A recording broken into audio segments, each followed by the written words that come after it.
Hi, guys. Well, from beautiful Salt Lake City, Utah, It's Thank God I'm Atheist. the podcast. I'm Frank Feldman. And I'm Dan Beecher. And coming up on the show today, Dan, it is the Lenten season. Indeed. Mardi Gras happened earlier this week. Yep.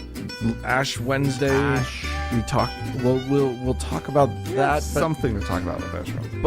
But here's the thing. It's Lent. It's Lent now for y'all. Mm-hmm. All of you Catholics that are listening to the show. It's Lent. Yeah. And we're going to talk about giving up stuff. Is there value?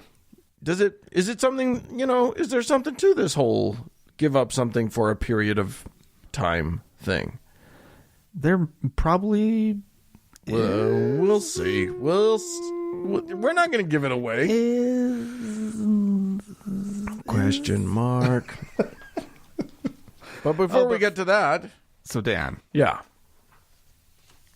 You've heard about this new sickness that's sweeping the nations. Coronavirus, everyone. Uh-oh. Skun-dun-dun. It is out there. Yeah. And that's kind of been the message this week. It's out. It's containment has failed. It's all the rage. It's in Europe. Italy is getting hit fairly hard. South Korea. Another place that's been hit hard is Iran. Yeah. Okay. China's a major trading partner, and so it's actually not surprising to trade in microorganisms. Yes, and their response has been lackluster. Let's say. Apparently, Iran,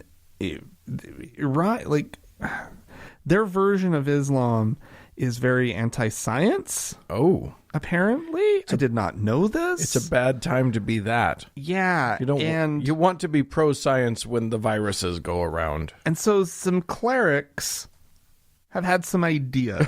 Good. I feel like this is going to go well. The Ayatollah Tabrizian, who has repeatedly publicly denounced Western medicine as un-Islamic. Oh, wow. He is one of my favorite Ayatollahs, by the way. Of all of the Ayatollahs. The trading cards? Uh-huh. Yeah. I have his rookie card. I'm pretty excited about it. That's a good one. Yeah. Apparently he's a big fan of things like... what do you call them? Essential oils. Oh, great! But he also has. He's got. That's just because he's got a bunch of family that are doing the MLMs. They're selling doTERRA. They're deep into doTERRA. Yeah, and the other ones. They're like, screw Young Living. We're a doTERRA family. Allahu Akbar. Well, he's got over 120,000 followers on the social messaging service Telegram. Okay.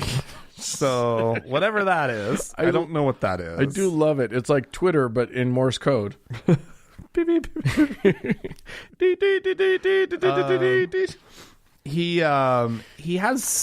He's listed several alternative techniques for fighting the spread of this coronavirus. Okay, which sure. Is now you're going to hear it a few times probably on the show. COVID-19. If you haven't heard it already.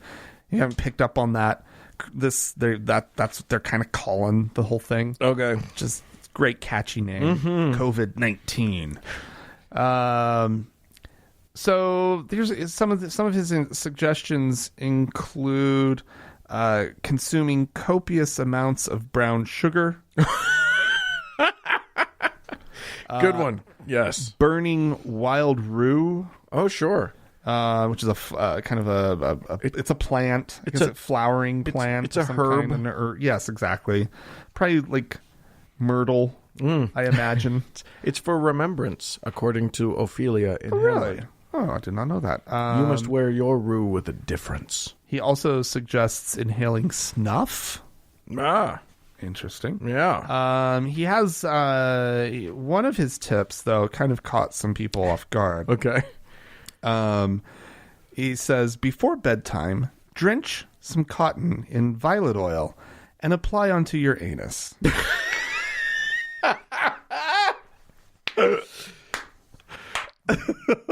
I believe we have the world's greatest troll on our hands, ladies and germs. This is epic. Because there's no way he believes No, he does. this will help with coronavirus. No, he does. just wants to see how many people he can Totally make believes that. do a little bum cleanse with what kind of oil? Violet Violet oil. Oh. Violet oil. Yeah.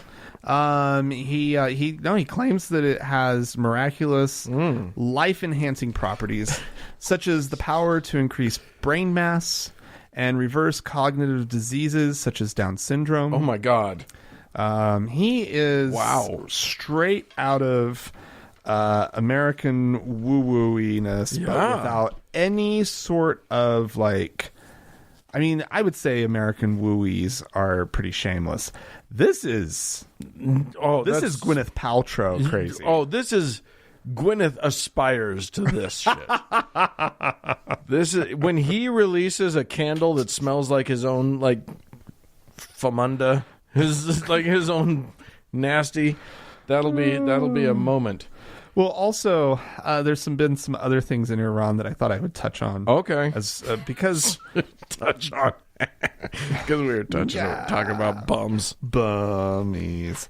No, so the deputy minister, health minister. Oh God, his name is Iraj Harichi. That's what I'm going to stick with that pronunciation. Nailed it. Yep. He on Monday got onto national TV and denied that they were covering up sort of the scale of the outbreak in Iran. He appeared, and people noticed this at the time, to be in physical discomfort as he was speaking to the reporters. Okay. Apparently, he was sweating profusely. And was not well. Well, they're all going to die. Everyone in that country is going to die. In a video that he released on Tuesday, he said, "I had a fever as of last night, and my preliminary test was positive around midnight for coronavirus." Jesus Christ! Right? I've isolated myself in a place since, and I'm now starting medication. Is obviously, we will definitely be victorious against this virus in the next few weeks.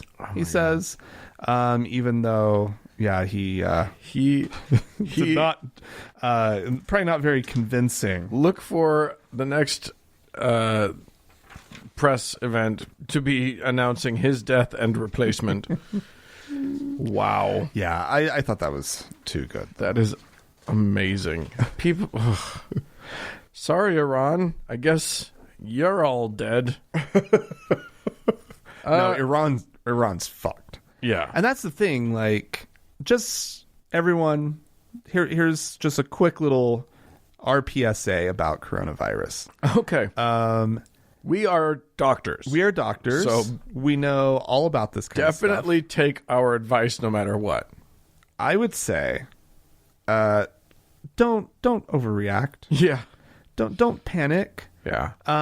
Maybe when people are talking about getting prepared and buying supplies and all that kind of stuff, just remember that what you're probably buying supplies for is your own personal quarantine. Yeah.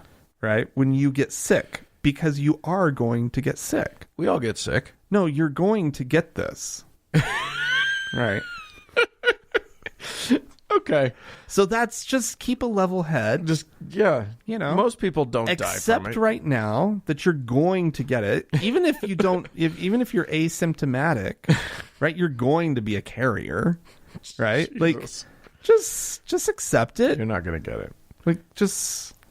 serenity now, right? Just and move through it. Just enjoy it. Why not learn to enjoy coronavirus? Listen, Dan, I have had a very secret little fantasy for a very long time of being quarantined. It just seems like the most perfect excuse for a very lazy couple of weeks. Just leave me the fuck alone. Yeah. Everyone go away. No, by yourself. I'm far too contagious. You have don't come. The perfect excuse to avoid all human contact. Oh, you can just do it, Frank. No, you can't. You could just do it. No, you can't. Use 2 weeks of your vacation and just sequester. No. I'm doing FMLA. This is not going to be vacation. Okay, fine. All right. I'm going to take us... I'm just going to be in keeping with the theme for a minute. I'm going to take us to today for you and me, not for those listening at home, but today for you and me, it is Ash Wednesday. That's true. And traditionally, the Catholics celebrate this by, like, making people dirty. Indeed. They smudge some ashes on the forehead of their parishioners. And like, why on your forehead? Because it's the most visible thing.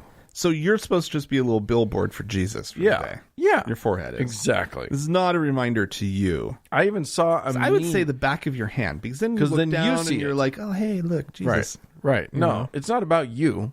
Don't get it twisted. This is about everybody seeing you. It's like the one time of the year when Catholics have something as obvious as a yarmulke or a burqa or whatever. Okay.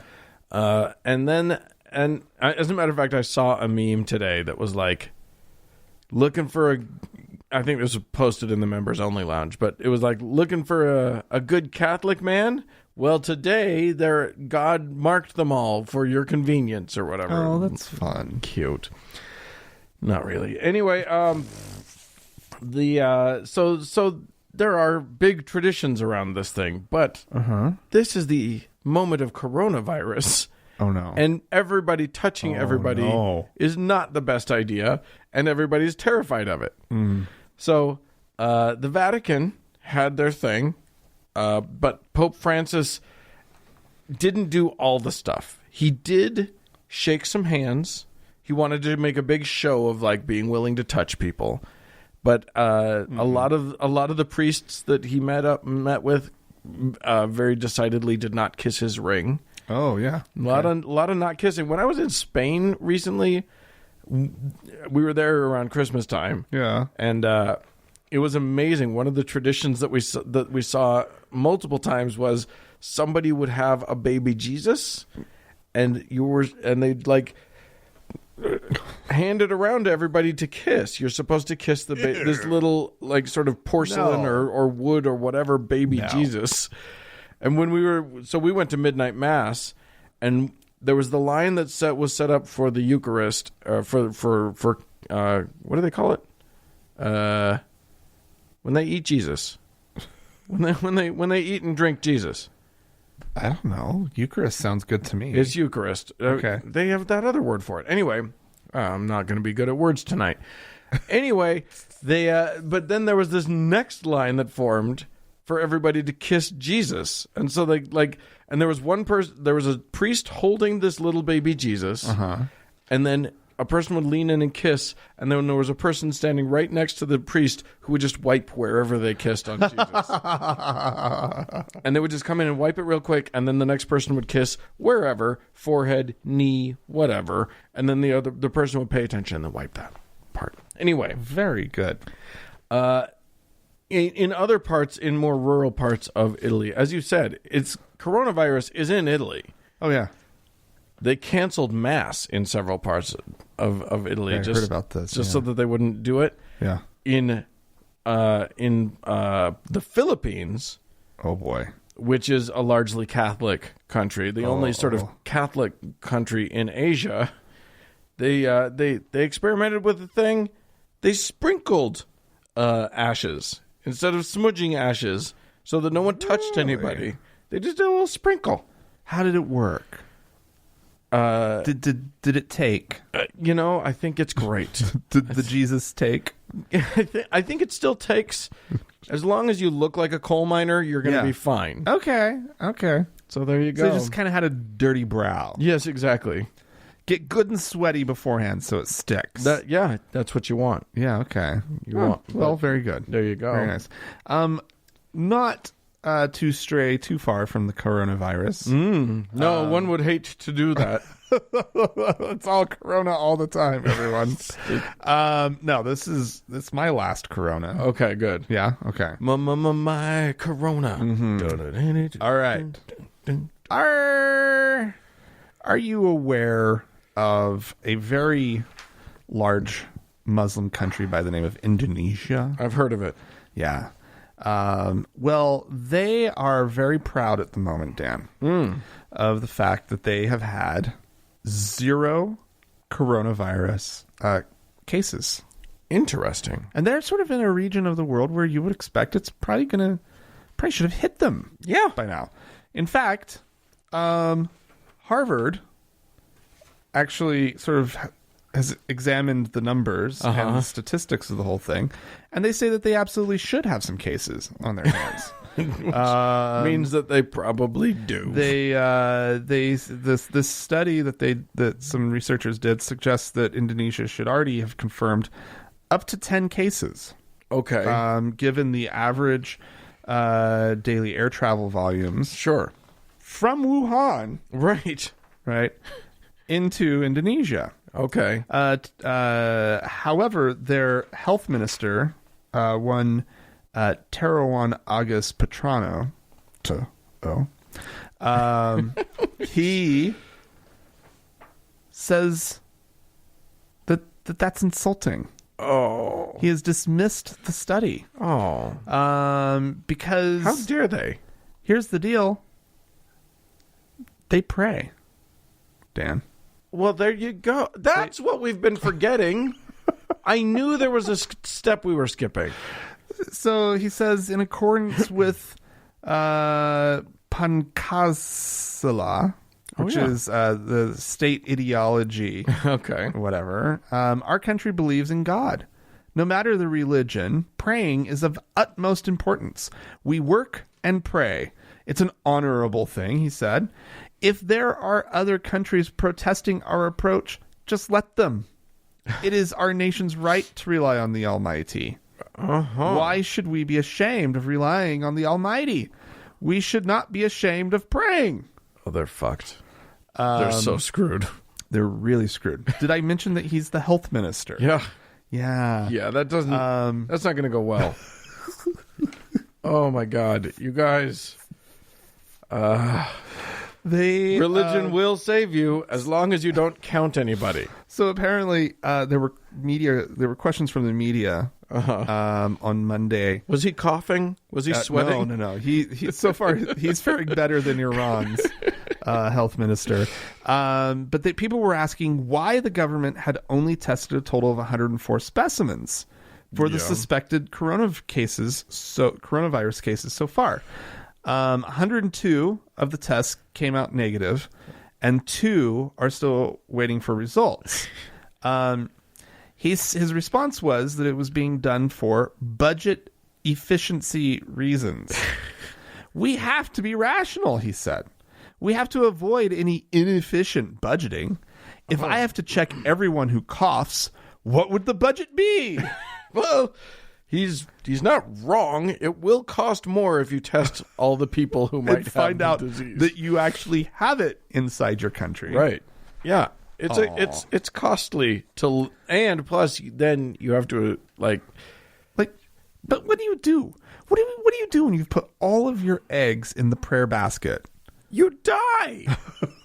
I mean, you're not gonna. It's not. You that, contract coronavirus. It's not that deadly of a thing. It's like what, 2% of people? 2% of, I think it's something like 2% of the people who show symptoms. Okay. Because again, there's all these asymptomatic people that are just, spreading their dirty virus everywhere. Right. You might have it for all I know. I probably do. I don't trust you. I probably have it. Let's face it. You're a carrier. All right. Well, I'm going to take us to the faraway land because we've been in faraway lands all the time of Arizona. Have you heard of Arizona? I love Arizona. I've never really spent any time in Arizona. Neither have I. However, we do talk about it from time to time because they're batshit. Yeah, we talk about it like we know it. Right. Just like we do Florida. Arizona insists that they're part of they think they're the Southwest, but they act like they're the South. So that's what's fun about them. So anyway, recently in Arizona, there was the Secular Coalition for Arizona had its 10-year anniversary and declared Secular Day at the state capitol. Oh, nice. Nearly that sounds nice. Yeah. They had, a whole bunch of people came and gathered. It was a day where the legislature was in session, so there was a schedule that was supposed to honor this. And one of the ways that they were going to do that is by having State Senator Juan Mendez give a secular invocation. Why did there have to be an invocation at all? Well, seems like you don't invoke. Well, on secular day, they do invoke in that state. So they've had problems with this in the past. Mendez, when he was in the state house, he did deliver a secular invocation, at which point the next day they counteracted it with a religious one. Oh, good. This has been a problem in the whole thing. Well, this time it was on the books. It was in the schedule. They were ready to go. And then the Senate president called on someone else instead, who gave a Christian one. No. Later claiming it was just a mistake. I got confused. It was like, I used the wrong schedule. And the person that I called on to give us an invocation happened to have one at the ready. There was a lot of confusion. It was hard. I don't know if you know how hard it is. I mean, I hope they passed the right bills that day. Oh, who knows? Right? Who knows what they voted on? Yeah. Mass hysteria. But everything else was okay. Yeah. What a fucker. Yeah, exactly. For his part, Senator Mendez does not believe that there was just a simple mix-up. Oh, he doesn't? No. He's a real sleuth, isn't he? He has somehow managed dug up to sniff out a nefarious scheme. So well hidden it was, but he still managed to get to it. He tweeted, I must apologize for believing Republicans, Senator Prez at Fran K. Fan or whatever, and at AZ Senate GOP when they told me I would be included in the cultural practice of sharing an invocation before we started the public's business. I guess our secular values threaten Republican blah, blah, blah, blah, blah. Yeah. In Arizona, as in Utah, as in anywhere, it makes sense not to believe them when they extend a fake olive branch to you. Yeah. That's like because some if there's Lucy shit there. Yeah, literally. Lucy and Charlie Brown shit. That's some that's just lying. I don't know if they are aware. Maybe that's why they want to put the 10 Commandments up, because they forget them easy. Because they just don't remember. Short-term memory damage. Right, yeah. It's just... Wait, lying? I'm not allowed to lie? What? Bearing false witness. What does that even mean? Is that even a thing? Nobody knows. I don't know. Nobody knows what that means. Oh, goodness gracious, Dan. Well, I've got a story here about the Supreme Court. Oh. Doing something interesting. Okay. They turned away a case this week. Yeah. That it was a religious bias claim against Walgreens. Oh, sure. Okay. The drugstore. The drugstore chain. Yeah. They this case centered on a man who was fired from Walgreens. Okay. Who had asked not to work on Saturdays for religious reasons. Okay. As he is a member of the Seventh-day Adventist Church. Sure. Right? And apparently he must have had it sort of worked out, right? Because he worked there for a while. And he was a trainer, actually. Okay. He trained customer service representatives. Yeah. And at a Walgreens call center. Okay. In Orlando. So he didn't actually even work in one of the stores. Sure. But he was fired in 2011 after he failed to show up for work on a Saturday for an urgent training session. Apparently there was some training emergency. Right. Which I can imagine. Yeah.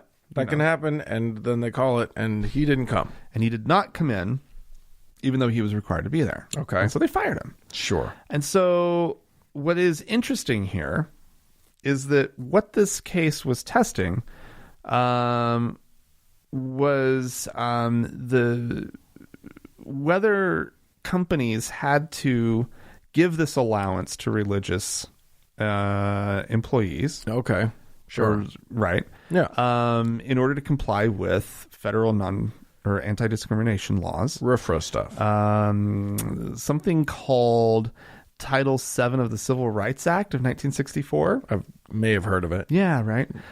This is the one that prohibits employment discrimination based on race, color, religion, sex, and national origin. Right. Right. The requirement is that employers must reasonably accommodate workers' religious practices. Sure. Unless that would cause the company undue hardship. Right. And so this seems like they had established this, they needed him there. Sure. And so by not hearing this, the Supreme Court has said that employers don't have to grant these kind of... so they had won before. Walgreens had won before. I believe so. And then, okay. Or maybe the guy had. Well, that's an important detail. I don't know. But it was going up the chain. Yeah. Right. And the rulings had been, I guess, for Walgreens. Yeah, it must have been. So there you go. Crazy, right? Yeah. I thought it was an interesting development because one you wouldn't expect. No, not from this court. Yeah. This court is designed to disappoint us. So anything that goes a little bit in our direction is a nice thing. Well, I've made a calculated error. Oh? I have done my... I actually shifted the order that I was going to do my stories in because I wanted to plant my Corona story in amongst your Corona stories. And now I'm closing on a bummer.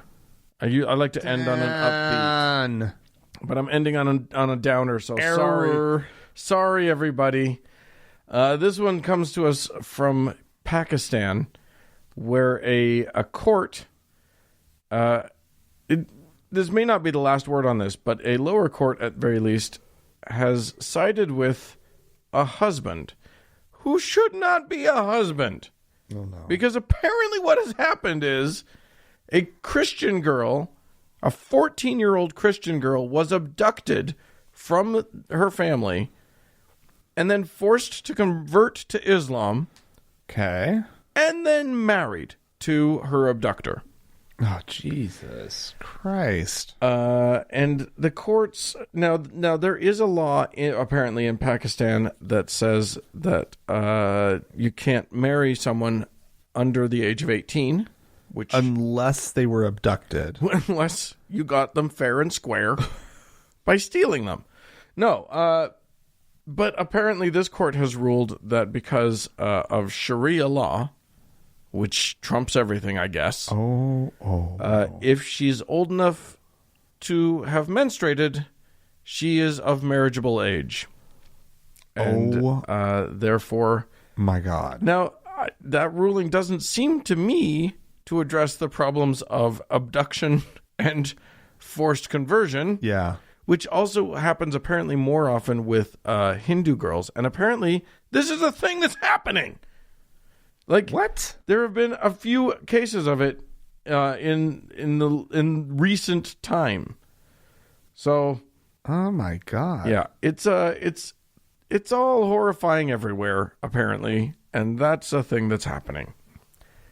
Oh my God. The parents are pursuing the legal, trying to send it up the legal chain, as we talked, just like all the things. But as of right now, the courts which are largely run by Muslim people, they're siding with this man.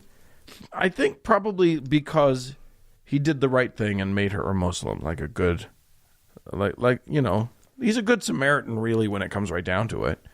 She was out there being Christian. If I ever see the Muslim missionary show up at my door, don't. They're not getting a glass of water. Hide the kids. Good Lord. Forced conversions? Yeah. Jesus. Which I don't even know what that looks like, other than you're Muslim now, wear this. No, they get you to, they hold a knife to your neck and say... And make you say God is great 3 times or whatever. Right? Yeah, I think there is a phrase that you can say. Yeah. You basically say, I'm Muslim 3 times, and then you're Muslim. It's like Beetlejuice. It is like Beetlejuice. Oh, my God. Well, if you have any insights you'd like to add about why Beetlejuice is better than being Muslim, you can write to us, podcast@thankgodimatheist.com. Or you can call and leave us a voicemail message. The telephone number is 424-666-8442. Yep. Go to the Facebook page, facebook.com/TGIAtheist. Click the like button. And while you're on Facebook, search for the TGIA Members Only Lounge and request to join. It is a closed group, but we will let you in. Also find us on Twitter at TGIAtheist.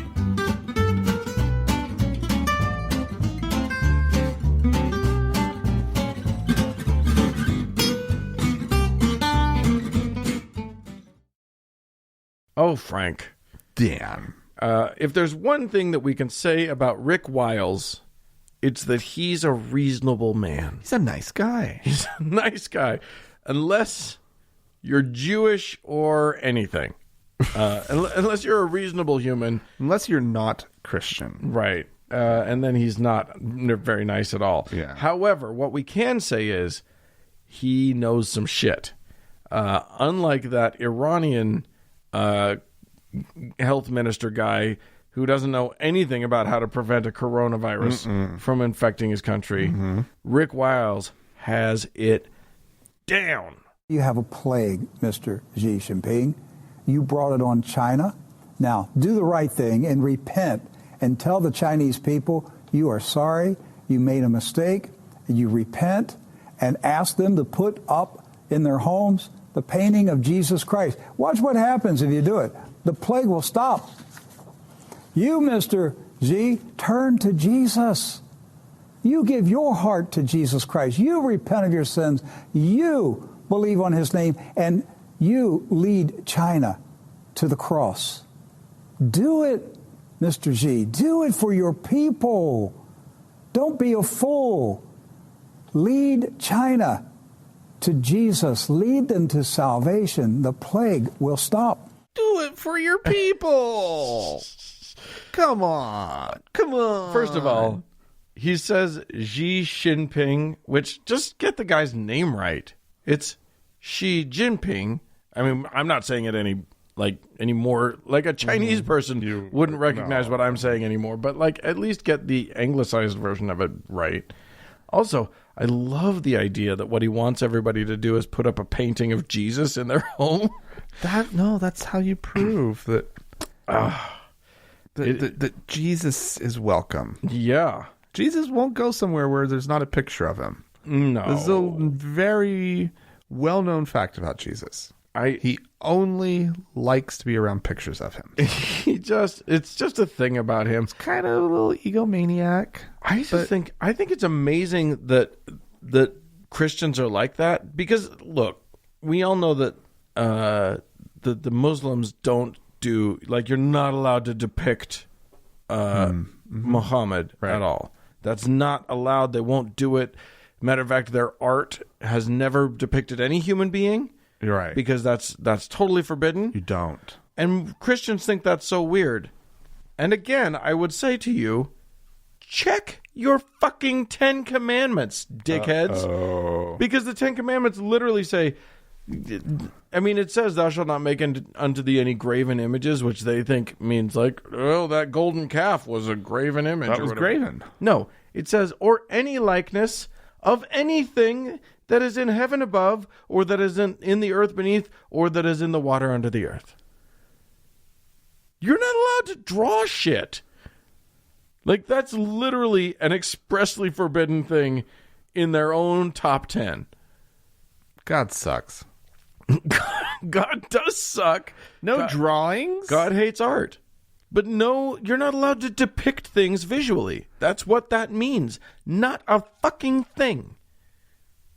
But they didn't believe that. They were like, that one's not real. Well, surely you can do paintings of Jesus. Mm-hmm. Yeah. Well, and, these trees over here. And, yeah. I mean, mountains. the sort of the Bob Ross palette of things I like is a fine. good seascape. I mean, personally, like a little beach with the rolling crashing waves. Maybe a sailboat in the background. That's always nice. Can junk it up, but sometimes it's nice. Oh, I think that's what makes it. No. How about a dolphin? Look, none of leaping? it's acceptable. Read the commandments. No, they're very clear. Dan, they're very clear. No. Well, we did have some folks write into us, so I will read the commandment of me that I should read those.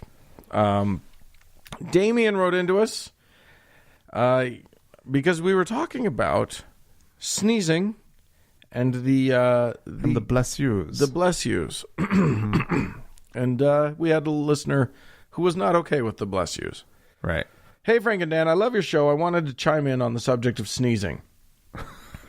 I myself sneeze a great deal, just like me. Hey, Damien. and as an atheist, I've accepted that it's cultural that people will come in with God bless you. Yeah. But I'm also interested in language. Oh. And I've tried to memorize the various ways you can say bless you, since it's boring to always say the same one. And Damien lists a series of them in various languages. What do you say in Italian when someone Salute. says salute? Well, he lists Dio to benedica. Yeah, okay. Like God bless you. Yeah, okay. That's quite... Yeah. It's not like what they really say. They just say salute. That would be God bless you. Right. But what they say when you sneeze is salute. Right. Germans say Gesundheit. That just means health. A state of health to you. Uh-huh. It doesn't mean to you. I mean, literally translated, it just means healthiness. Uh-huh. But one assumes that you're trying to. Anyway, he lists a whole bunch of interesting ones, including Swahili. I'm not going to try to pronounce that. Interestingly, he goes on, some cultures just don't have this custom. In Japan, people will double over with a giant sneeze and no one bats an eye. Actually, most of Asia doesn't have bless you in their past. What I found most interesting is in the Philippines, a very Catholic nation, there is no concept of bless you in native Tagalog, only in English. Apparently, it all goes back to a plague in 570 AD and Pope Gregory I, who decreed people should say God bless you, and it grew from there. What? So, basically, over the centuries, you can trace the influence of the church by the spread of the phrase and its various forms. Interesting. Yeah, that is interesting. So, there you go. There's plenty of places say some version of health. Yes. They wish you health. Yeah. But just wishing anything. It is funny that we have to acknowledge these things. Yeah. But I get it. Like, you've interrupted our conversation with your little face spasm. Well, see, okay, there's a thing. Yeah. If I'm talking to you and I sneeze, an acknowledgement of that sneeze in some form, okay, fine. Right? I feel like the if sneeze I'm sitting urge. across the room, right, doing my own thing, we're not interacting, and I sneeze, I do not understand the compulsion of strangers at the supermarket saying "bless you." It's just ingrained at this point. It's just a nice. But there are the God blessers of the world. There are the God blessers. They feel so compelled, Yeah. and they think they're being so polite, and they probably wear it as like a badge of honor. Distinction, right? I wish people God bless you. Yeah. This is something special Right. about me. That's about them. Yeah. It's not about my sneeze. No. And that's why I hate it. It's annoying. It's an annoyance. It's The world- my sneeze, not your moment to wish me something. I feel like the sneezer should be the one who's actually doing something. Should say excuse me. Should excuse themselves. I think for interrupting. that they should apologize. Right. Excuse. I am so so sorry. Oh my God. I feel terrible. I should never. I just expelled. I just exploded in your presence. Yeah. Ugh. I am the worst. Yeah. Hi, Frank and Dan. This is from Ellen. Isn't it kind of pathetic when very intelligent people are also very religious? They tend to have many crises of faith over the course of their lives and will typically convert to another sect or religion at least one time. So many times it comes down to an issue over the translation of a single word in their scripture. Strange how people can be scholarly but also dumb at the same time. Have either of you known any academic religious people before? What do you make of it? Well, Yeah. Dan. I had two parents with PhDs. Yeah. You know, I like both of whom were religious. Yeah. So I grew up with understanding that, like, I had my whole thing, and I think a lot of atheists get this wrong. Human beings, really smart human beings, people worthy of respect, Yeah. believe things that we don't believe. Right. And I think we just have to come to terms with that. Right. Human beings, look, I know plenty of very, very smart atheists who believe some bullshit Right. about, you know, whatever woo nonsense they believe, or, you know, they believe. Plenty of atheists, plenty of people listening to me right now are about to be offended because I'm going to list their brand of woo that is the one thing that they believe in. I'm going to say something about essential oil, or I'm going to say something about, you know, the astrology or whatever, and they're going to be like, well, he's right about the Christians, but that thing's actually real. Well, and then there's the other thing. And this is where we like to think that, like, all the people in our group are oh so special and super intelligent. Right. Right? Like, you're going to find dumb atheists. Yeah. Just because you're smart and you came to a conclusion, And the thing is, doesn't mean that everybody who came to the same conclusion no. got there for the same reasons that you got there. Right. And Right. so, like, there are brilliant believers out there, and they're smart enough to know, and they actually, like, have worked their way through it. And it's not like they're being ignorant in this one part of their lives. They've found, you know, a way to intellectually come to that belief. Right. I think it's something like we need to practice being a little more respectful. Just because it very clearly doesn't make any sense to us, and we've been through the ringer with it. And yeah, I think that it is. I think that God belief tends to be almost. It's like right on the razor's edge of completely unjustifiable. That doesn't mean that it's like that's true. Right. That's just me. That's where I came to. That's you know what I mean. So Yeah. I don't know. I've met far too many very, very brilliant believers to allow myself to go to that place. Yeah, I don't know.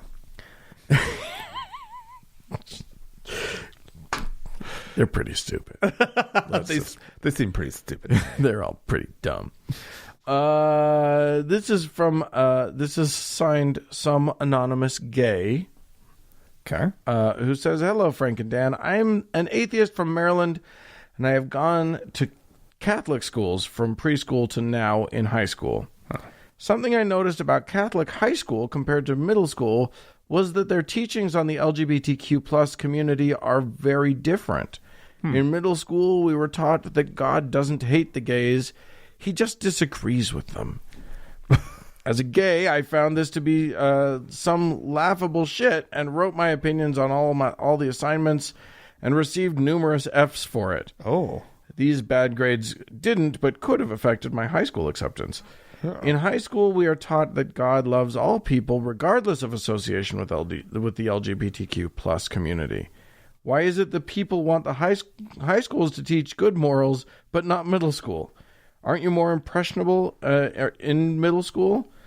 Also, me and a gay friend were told we quote, looked like faggots. Oh, great. Oh, yeah. We didn't respond and just ignored it. is there a better response to this to send a message to fuck off? Well, you can say fuck off. You could say fuck off, but if that it's does like, send the message. yeah, there's dangers in that, Yeah, there are. especially if it's like one of your teachers or whatever. Yeah. I mean, it's situational. It is situational. Yeah. You know, And- if it's somebody who's big and looks like they might be violent, Yeah. you want to be careful about that. Yeah, but back to the question about the middle schoolers and why would they teach them something different? Middle schoolers are dicks, right? Right. Like they're just playing into like It may be they're that. playing to the audience. It may also just be that like the people who control that one school Yeah. have a different view than the people who control the and other school. Parents can be so fucking weird about like sheltering their kids differently at like different ages, what they want them exposed to and not exposed to, and la la la, and what they think they're capable of, and instead of, I mean, why would the message be different? It should be the same. It should be, but like here, I mean, okay, so this is here's a life lesson for you, kiddo. Like the truth is, the grown-ups don't have their shit together. Well, yeah, We're all just sort of scraping by in this world. And so what feels like it should be an obvious thing to make a uniform message across all of these things, different people are just going to spout different shit.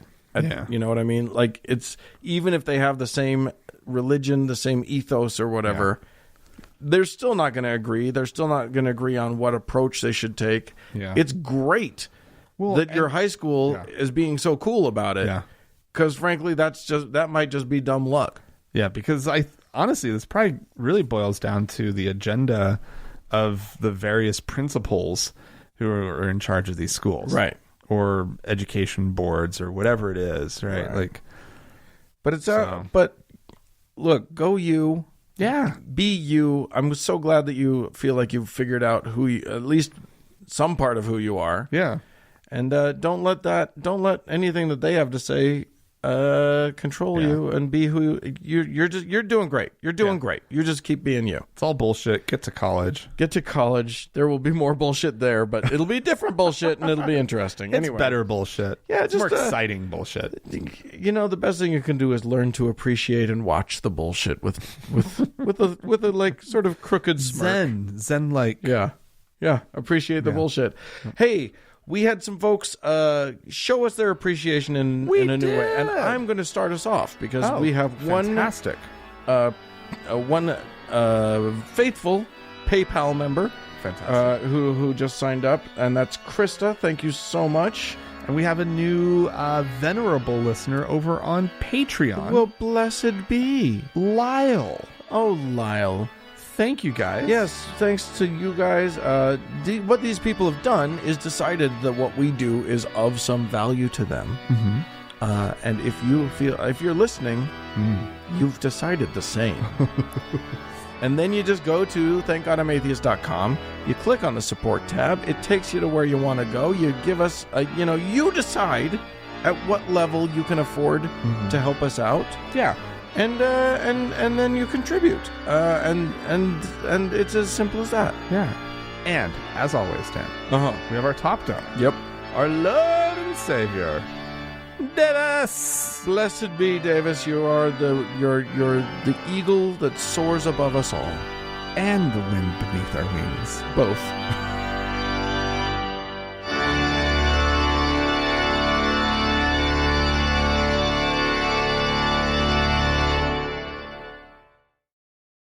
Dan. What? What did I do? Dan! You're yelling at me now. It's Lent. It is Lent. And because it's Lent, you are required. Everyone Everyone is required. Catholic or not. give it up. You got to give something up. Yeah. For 40 days, Dan. Give it up. Got to give it up. Yeah, it's an interesting little practice, right? Right. It references Jesus' 40 days in the desert, Right. Where he went for 40 days without food or drink. Yeah, exactly. Well, actually, we don't know about the drink, but without food. Yeah. And so, he just gave it up. That was what he gave up for Lent. Right. What are you going to give up for 40 days? Yeah. Well, I'm not giving anything up for 40 days. Well, here's the thing. You and I both were talking about this, and there is some question. I think there might be something of value in this practice if it's done secularly, with a consciousness about a purpose in mind. Okay. I feel like there's something real to this. Like, and it may not be a give up. It may be an add to or whatever, but there's something interesting about just the exercise of disciplining oneself. Just, I'm not, I'm not a psychologist. Everybody just curb your shock at that. Right. But it seems to me that just the practice, and I'm certainly no fan of asceticism. I don't want I don't think that giving things up makes you a better person. Oh, no. Clearly it does.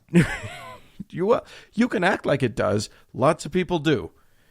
But I mean... Excuse me?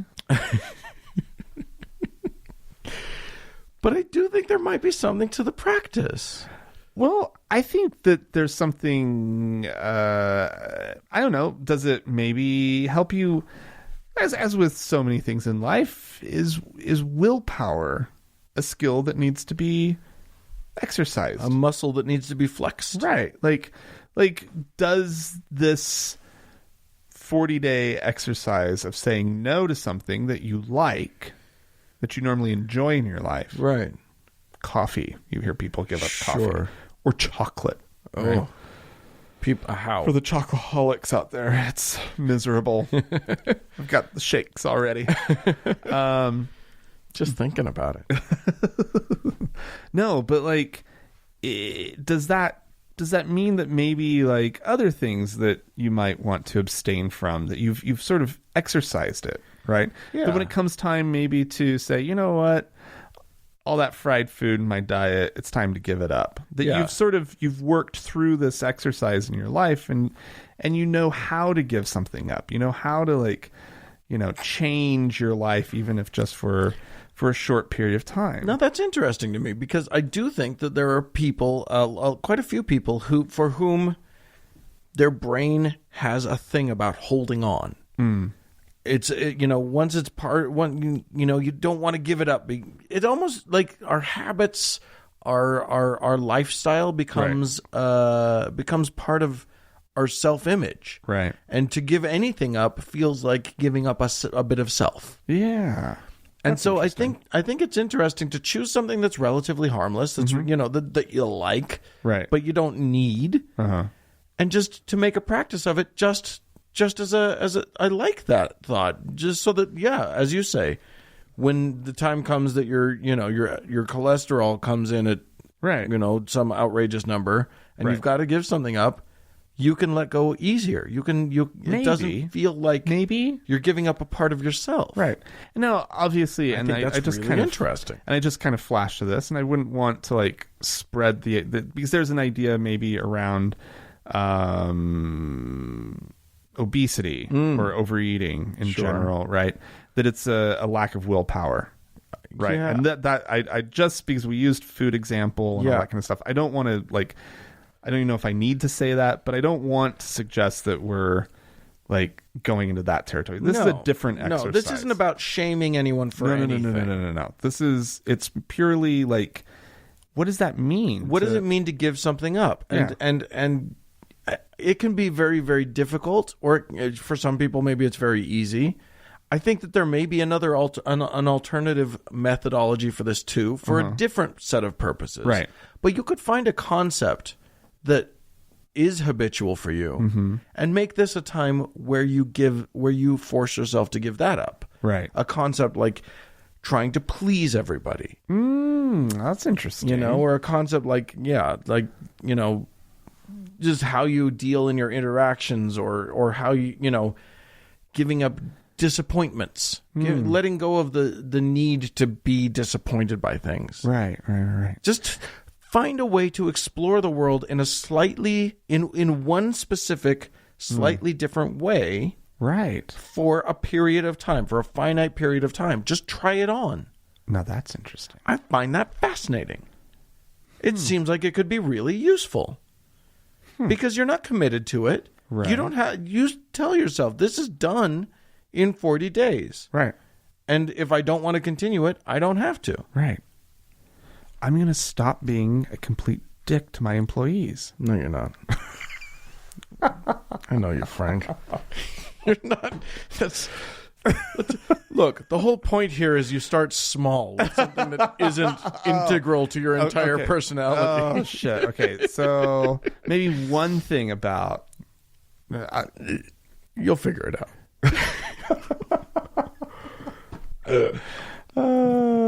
Yeah. So, I mean, I think that it's an interesting exercise, not only to do the giving up, but to ask yourself, what could I give up? Like, even just like sort of inventorying, that's a word. What you have in your life, what you do in your life, and just trying to understand yourself better by letting go of a thing for a minute, by giving something up. I think that's fascinating. I think we've come up with a really good idea here. Lent. We just invented Lent. We invented Lent. Someone should take this and run with it. Maybe base an entire religious practice on it. Let's not go weird. Don't make it weird, Frank. Yeah, I don't know. I think that's a thing. I would like to hear from our listeners if they used to do Lent. If you were a Catholic and you used to do Lent, did you find any value in it? I want to hear. And if you've tried it since then, what happened? I'm interested in this. Yeah. And maybe, yeah. I want to hear from real people, not just us. Not just us. Yeah. Because here's what I'm giving up for Lent. Okay. Lent. I'm giving up Jesus for Lent. Anyway, if you do have a Lent story that you'd like to share, please do so. You can do it by the emails. That would be podcast@thankgodimatheist.com. Or you could call and leave us a voicemail message. We love to hear your voice. Yeah, the telephone number is 424-666-8442. Yeah, great. Go to the Facebook page, facebook.com/TGIAtheist, and click that like button. And while you're there, search for the TGIA Members Only Lounge and request to join. It is a closed group.